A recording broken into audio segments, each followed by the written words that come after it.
peut voir dans nos marchés latino-américains, spécifiquement l'Argentine ou le Brésil, c'est que justement, ce sont des pays qui ont mieux réussi disons, à supporter les conséquences de cette crise. Disons, le 2008, ça a été une crise qui n'a pas été trop grave, disons, en termes de conséquences dans ces marchés-là, mais déjà la situation qui s'entame en termes de crise en 2011 commence à être, disons, mise en considération dans ces deux pays.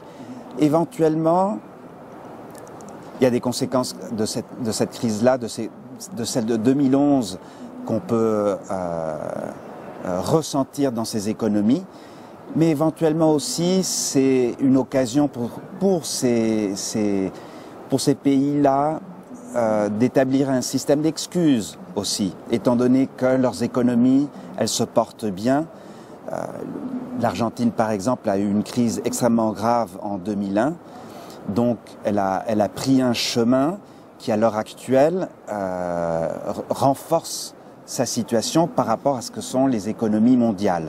On verra, par exemple, un rapport entre la dette publique argentine et un rapport avec son produit brut interne, qui est un rapport excellent par rapport aux pays européens. Donc, la crise, elle est tenue en compte, mais elle n'a pas les conséquences ou la gravité qu'on peut sentir en Europe, aux États-Unis ou dans d'autres pays. Les monnaies étant des deux pays, tant en Argentine comme au Brésil, leurs monnaies se sont valorisées par rapport au dollar.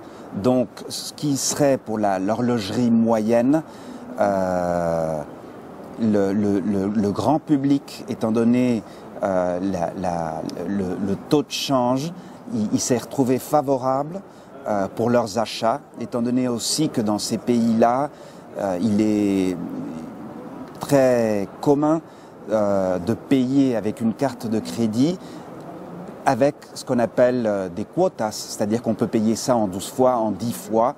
Donc, la combinaison d'un taux de change plutôt favorable et ensuite une possibilité de financement à travers les cartes de crédit ont fait que, par exemple, l'horlogerie moyenne ait eu une bonne santé en termes de marché.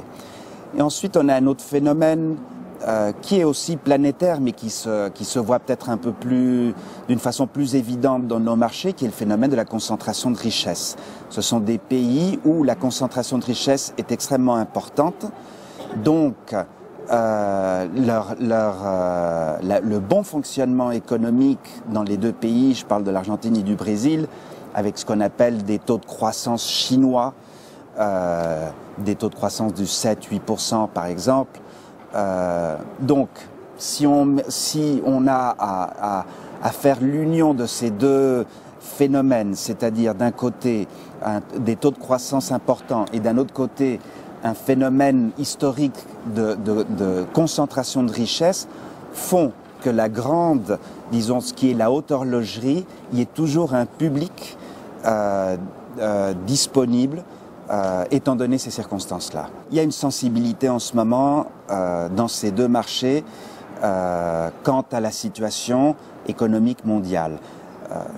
Une Europe qui ne se porte pas bien, il est évident que ça aura des conséquences aussi au niveau de ses économies. Donc elles sont en train de se préparer à ce niveau-là, elles sont en train d'essayer de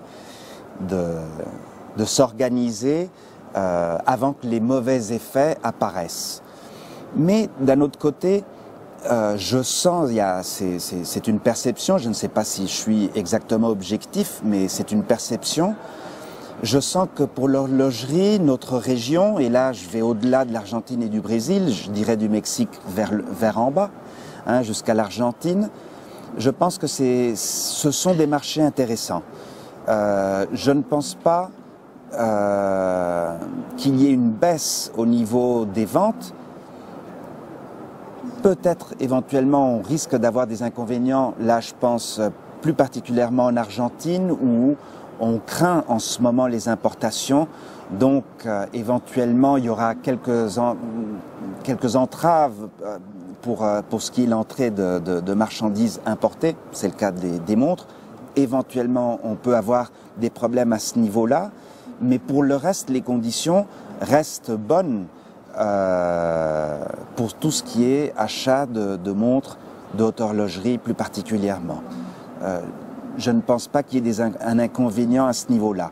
D'autant plus cela fait déjà un certain nombre d'années où le discours de la haute horlogerie commence, disons, à fleurir, hein, si je puis dire fleurir.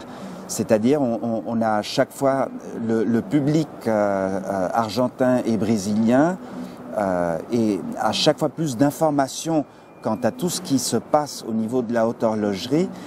Donc, je suis optimiste.